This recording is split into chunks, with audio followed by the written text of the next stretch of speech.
Hi there, it's Dr. Wayne McLeod with another video discussing the disability tax credit. Today I'd like to talk about walking impairments that can result in a person being qualified for this important credit. Walking is an incredibly complicated neuromuscular activity. It's surprising that any of us can do it correctly.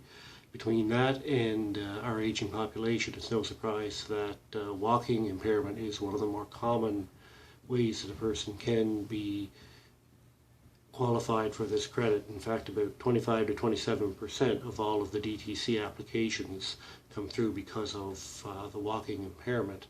And I'd like to talk today about some of those impairments to broaden our ideas of what qualifies.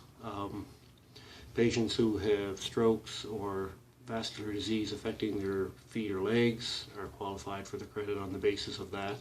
All of the cardiovascular diseases that result in people being short of breath or getting weak with exertion qualify as well.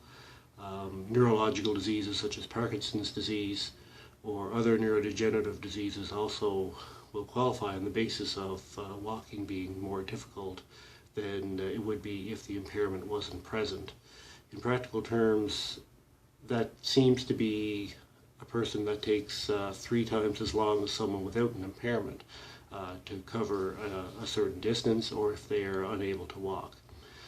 One of the most common things that I've heard looking into the disability tax credit and qualifying people is I've heard some horror stories from clients who have said that their doctor wouldn't fill the credit out because the person actually walked into their office.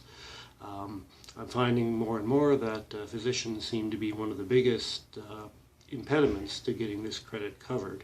So I'd like to call on all of my physician colleagues to get their head out of the sand and be a little bit more of an advocate for the patients. And those of you who know me know that I don't really mean get your head out of the sand. I'm thinking something a little different. So again, a person does not need to be in a wheelchair in order to get the disability tax credit covered on the basis of a walking impairment. All sorts of cerebrovascular disease or cardiovascular disease qualifies under this heading, as do illnesses such as Parkinson's disease and other neurological diseases. Patients who have significant arthritis, spinal stenosis, or degenerative disc disease can also be qualified here. And patients who have prosthetic limbs can be qualified on the basis of the walking impairment.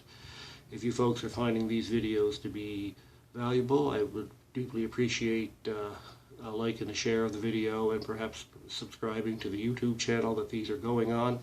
And if I can help in any way with clients you might think qualify, please get in touch, and I'll leave my contact information below. Thanks, and have a great long weekend.